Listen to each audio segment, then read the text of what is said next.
Hey guys, so we're having some roasted potatoes and some roasted mixed veggies. We got some zucchini, onions,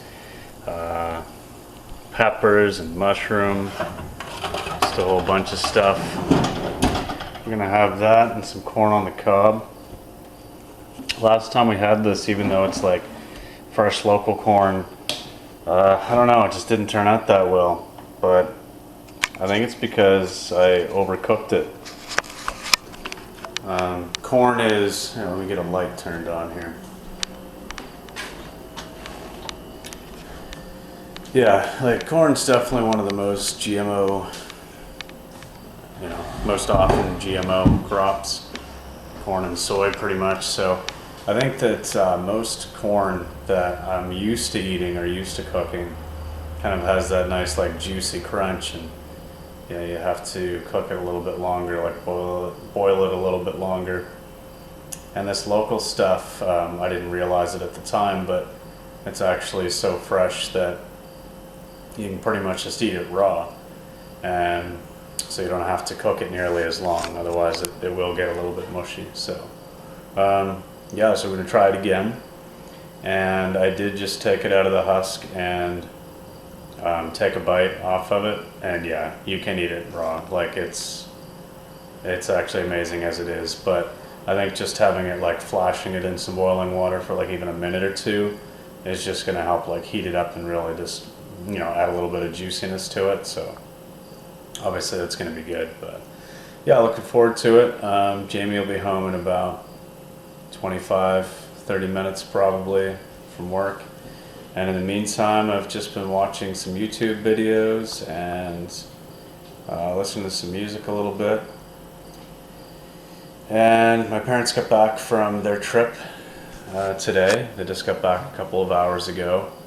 So I gave them a call and talked to them a little bit about, I don't know, just asking them how their trip was and talking to them about Rusty a little bit, and little minor little details that they should know or probably would want to know, or just little things that I noticed or did or whatever while I was there at their place. So the usual, just filling each other in kind of, and I'm probably gonna go spend some time with them tomorrow. So but for now I'm gonna go and just continue to get dinner ready. Well, it's pretty much on the go already, but I'm gonna probably watch another YouTube video or whatever until Jamie gets home, and then we'll eat and take it from there. So I'll see you in a bit, guys.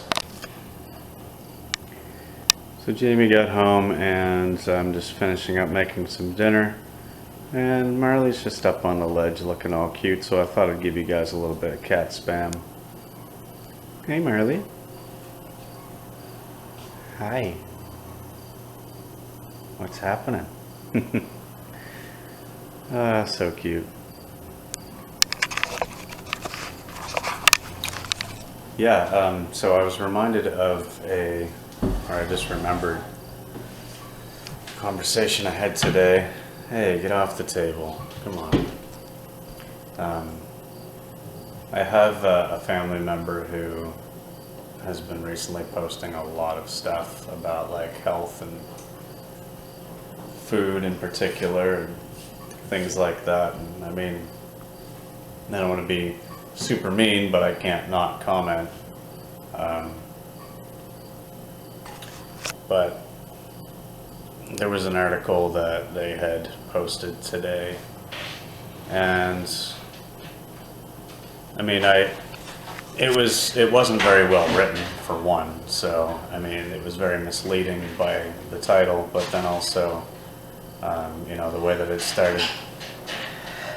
Jamie's trying not to have a sneezing fit, but the way it started off and the wording it was using was really painting a picture of, kind of like putting down vegetables and like salad greens in particular, due to the fact they're not very nutrient dense, and then having to move them around and things like that.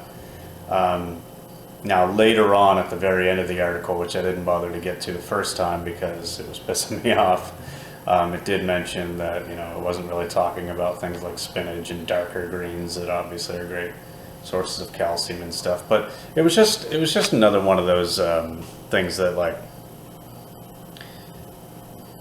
it's just another waste of an article. It's a waste of time to read it, because all it does is, like, it was talking about how salads could be like bad for the environment, and it's like, yeah, no, seriously, that was the title. God. Yeah, it was talking about how salads could be bad for the environment, and because, like, lettuce and stuff is like iceberg and romaine lettuce aren't really all that nutrient dense. Like, you know, they're pretty much like water, right? So talking about like calorie per acre and things like that, okay, yeah, you don't get the best bang for your buck and stuff as other things, but yeah, it's like, I don't necessarily know if that's true though.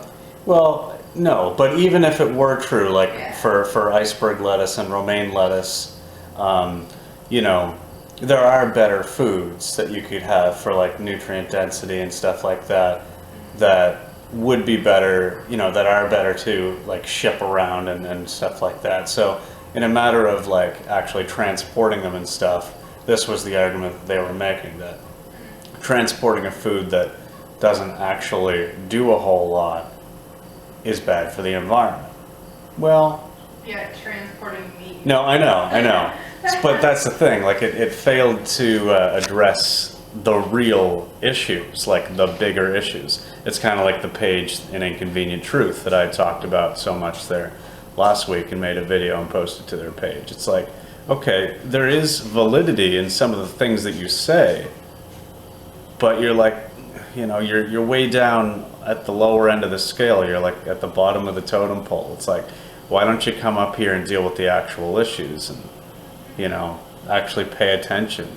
And so I pointed out anyway to this family member that regardless of whether or not the lighter greens like your iceberg and your romaine are really that nutrient efficient or cost efficient or environmentally efficient to transport, it is ridiculous to make that the focal point, because we could end world hunger 14, 15 times over, feed 11 to 13 billion people if we weren't feeding all these plants, like 65% of the world's grain, to livestock. So, you know, it's like, it's just another one of those frustrating things, because as soon as a person like does raise a somewhat valid point about something, they think like they've somehow beaten you or somehow won the war against veganism, which it's like, oh my God, are you serious? You know, it's so ridiculous. It's like, yeah, okay, you kind of do sort of have like a very minor point that isn't even worth making. Congratulations. You have fucking won your little 1 minute post of whatever you're trying to accomplish here, but can we open our eyes to the bigger picture? So anyway, that's just a little bit of a rant about that. And yeah, so that happened today. And now I'm venting about it. But I think it's important. It's important to like not, you know, not let people think that they've changed the world with some fucking post about lettuce. You know, like, tell it how it is. Well, meat isn't like nutrient dense. Well, no, exactly. But, you know, meat isn't nutrient dense at all, and it's obviously not efficient in any way. Yeah. But you know, like, I don't know. I still call bullshit. I'm gonna call bullshit on everything, every fucking day, because it's just, honestly, I can't not call bullshit when I hear it. And I don't know if this particular family member is getting sick of me yet, but I comment on their shit every day. So I'm expecting that maybe I soon have one less family member that follows me on Facebook. That's fine. I really don't care. But yeah, it is what it is. Anyway, I'm about to cook up the corn here and we'll have something to eat. So thanks for bearing through that. Alright, I'll be back. Alright, so here's that dinner, guys. It's the corn, which turned out actually way better. The potatoes and the roast veggies. And yeah, can't wait. So we're going to sit down and watch an episode of Friends and eat this. Hey, what's up, guys? I don't remember if I mentioned this before or not. I think that I did, but I was just talking to my neighbor who, well, he was diagnosed with lung cancer last year or something like that. And he was taking some treatment. So he did go through the chemo recently, but we'd talked before about like different, alternatives and stuff. And so I was just talking to him just now. I ran down to the store real quick and saw him outside. So I was talking to him, asking him how he was feeling, and he said he feels really, really good. He goes to get his results next week sometime to see if, see what that round of chemo did, if anything. But he said that he has made significant changes to his diet as well, which he feels a lot better. And he felt a lot better even before taking the chemo.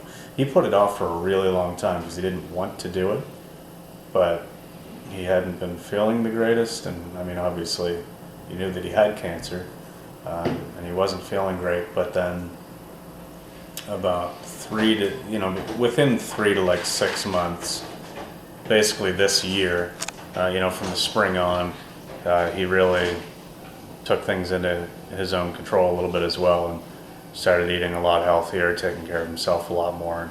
And, he's lost some weight in a good way, not, like I know sometimes people will lose a lot of weight when they get sick and stuff, but he's actually lost a lot of weight, but in a healthy way, and eating a lot better. So he finds out next week to see how things are, and hopefully, all is well. So I wished him the best of luck there, but I don't know, just thought I'd share that with you guys anyway. Yeah, and he definitely has looked into a couple of things that I suggested. Like I told him to check out a couple of different sites about, plant-based nutrition and stuff. And he said he checked a couple things out, and so that's kind of cool. But I'm going to go though for now. Jamie and I are going to sit down and actually do up a budget sheet. We're not, I don't know. We like making sure that we've got everything organized. So we do up budget sheets and just essentially pay attention to what we're doing with our money. I find it's been really, really helpful. Even when we were living in the condo and obviously our expenses were a lot higher, it was just nice to know that everything was always under control. Like we knew what was coming in and what was going out. So I definitely think it's a good idea. I definitely suggest any of you who are watching who find that, even if there's any doubt ever, actually no, you know what, even if you're fully in control of your finances, still a really good idea to have a budget and do one up. Put it on paper. But all right, I'm gonna go. We got some work to do. I'll be back, guys. Hey, what's up, guys? So just took some compost outside, and I noticed that down the road at the stop sign, there's an intersection down there, and the police have their lights on, and it's just a routine, roadblock traffic stop. And it's the whole concept of that just pisses me off because, I don't know, I mean, it's Friday night. Yeah, I understand the theory behind preventative measures, and, I guess making sure everybody checks out, but I still just see that as a violation. I really do. I don't understand why the police have the right to just set up shop in the middle of an intersection and stop everybody without any kind of just cause. You can't be, you have the right to refuse if you're just stopped as you're walking along the street or something, and a cop comes up and asks you for your ID, asks for your information. You have the right to be well, since you aren't stopping me for any kind of violation, I don't have to divulge any information. I think it should be the same for the roadway. I think it should be the same when you're in your own vehicle, minding your own goddamn business, driving wherever you need to go. I don't think you should have to provide ID for that. As long as maybe they want to check for safety stickers or make sure you've got plates on your car. Okay, I mean, I guess you can't really do anything about that, but they shouldn't be allowed to ask you for your license and registration.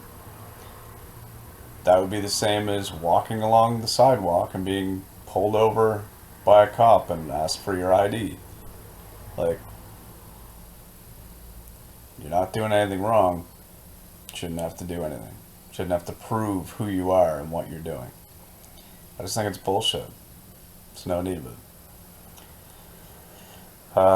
If they want to stop and just make sure that nobody seems to be driving erratically and they want to, camp out, or they want to even stop just enough to be enough to say, hey, how's your evening going? Good. Okay. Everything seems normal. Be on your way. Fine. I would not even have a problem with that, but asking for information of any kind, I think it's ridiculous, and I think that is a violation of personal privacy. Yeah. You can tell by having a little exchange of 10 words with someone whether or not they are okay to be driving. Why do you need ID? Why do you need license? Why do you need registration? Is it a quota thing? I don't know. Anyway, there's my little rant. Another little rant about police. But it just pisses me off. People have places to go. People to see. Anyway, that's it for tonight, guys. Thanks for watching. Comment below. As always, like and subscribe. And we'll see you tomorrow, guys. Alright, bye.